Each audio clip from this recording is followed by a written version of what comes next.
안녕하십니까, 알파스트리트 파트너스입니다. 2022년 12월 29일 목요일 마감 시장 보겠습니다. 코스피 지수가 1.93% 빠져서 2236으로 마감을 했습니다. 오늘이 올해 마지막 거래일이었습니다. 올해 참 마지막 날까지 이렇게 폭락을 하면서 결국에 장을 마치네요.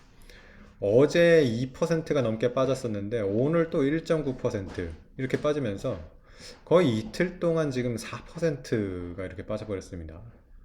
마지막까지 정말 아주 크게 이렇게 떨어뜨리면서 장이 끝났는데, 네, 그래서 결국에 올해 이렇게 마지막 지금 주봉도 보면 큰 음봉이 나왔죠. 그래서 오늘 뭐 장중 저점이, 네, 거의 뭐 종가가 장중 저점이었네요. 2236까지 이렇게 가버리면서 저번에 이때 9월 말이죠. 9월 말에 이제 저점인 2130에서 불과 100포인트 정도 이렇게 차이밖에 안 납니다. 이 완전히 차트가 다시 이렇게 저점을 찍으러 가는 그런 모양이 나와 버렸어요. 뭐 근데 지금 여러 가치 지표나 이런 걸로 봤을 때는 사실 2130 여기를 다시 간다는 거는 참 어려워 보이거든요. 정말 지금이 바닥이라는 그런 생각은 드는데 참 주식시장은 알 수가 없어서, 네, 또 이렇게 장담은 할 수가 없겠네요. 네, 어쨌든 지금 그 참 기관에 어떻게 보면 또 실패라고 봐야 돼요. 네.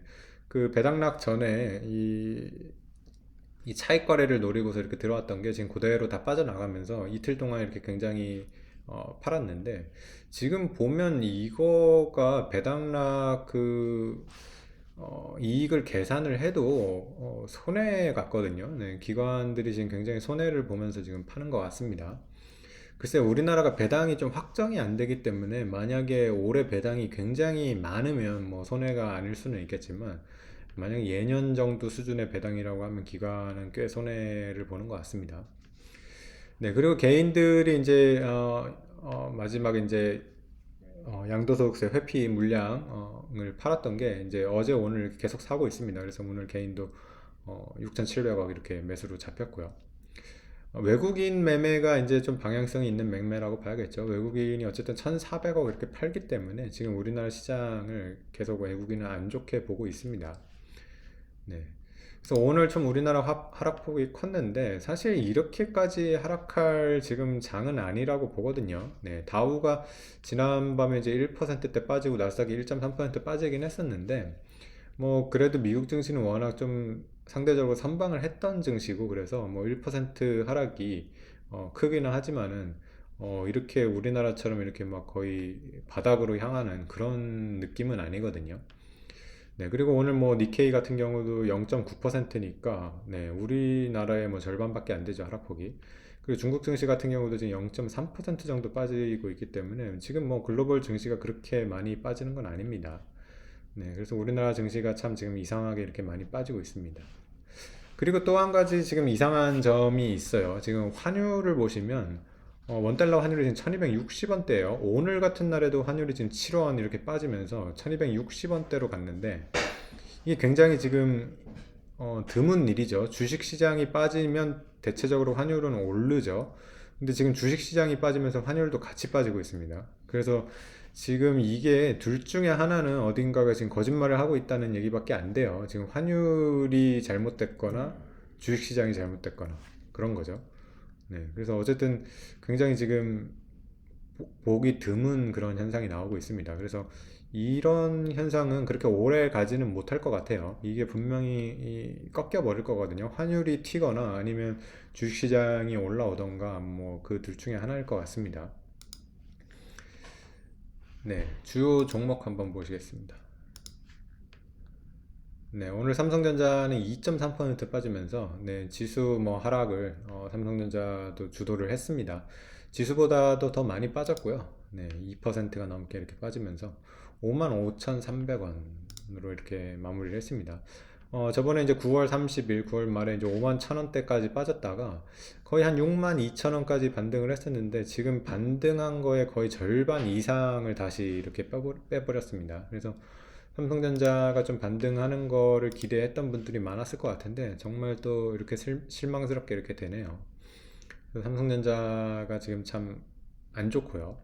에너지 솔루션 같은 경우는 오늘 뭐 하락폭 자체는 크지는 않은데 0.2% 빠졌긴 했는데 요새 계속 빠지고 있죠. 그래서 어쨌든 하락세가 계속 이어지고 있다는 거. 그리고 최근 고점에 비해서는 정말 많이 빠졌습니다. 네, 62만 원대에서 지금 43만 원대까지 빠졌으니까요. 네, 거의 뭐 30% 이상, 30% 정도가 이렇게 단기간에 빠져버리니까 네, 지금 이런 전기차, 2차 전지 섹터도 분위기가 안 좋습니다.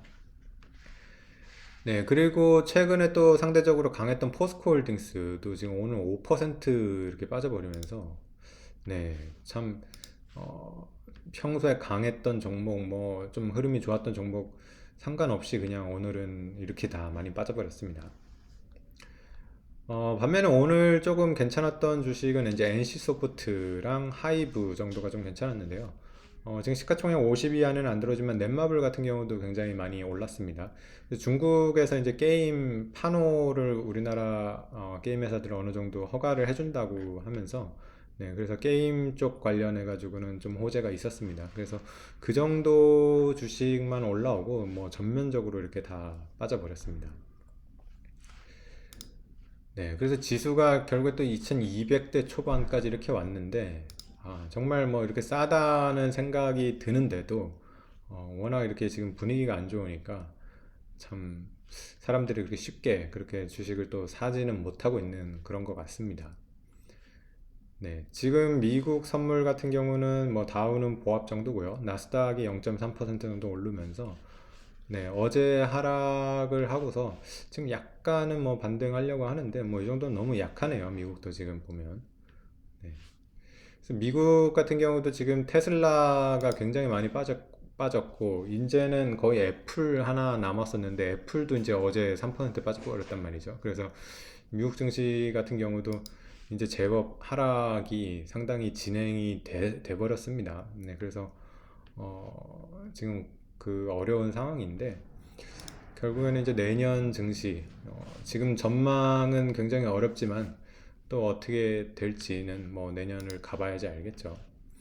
네, 그래서 오늘 뭐 이렇게 거래일이 마지막 날이었는데, 네, 참 마지막까지 이렇게 올해 굉장히 안 좋은 코스피가 이제 한 해가 됐습니다. 결국에 코스피가 25% 이렇게 빠지면서 마무리가 됐고요. 네, 정말 아쉽네요. 다우가 9%, 니케이가 9%, 상해가 15% 정도 이렇게 하락했으니까요. 유럽 증시가 또 괜찮았어요. 유럽 증시가 상당히 안 좋았는데, 올해 막반에 이렇게 좀 많이 회복을 하면서 결국에 유럽 증시는 11% 빠지면서 상당히 선방을 했습니다. 네. 네, 올해 우리나라 증시가 이렇게 굉장히 안 좋았는데, 좀 내년에는 좋아지기를 그렇게 바라야 될 것 같습니다. 네, 오늘 시장은 여기까지 하겠습니다. 감사합니다.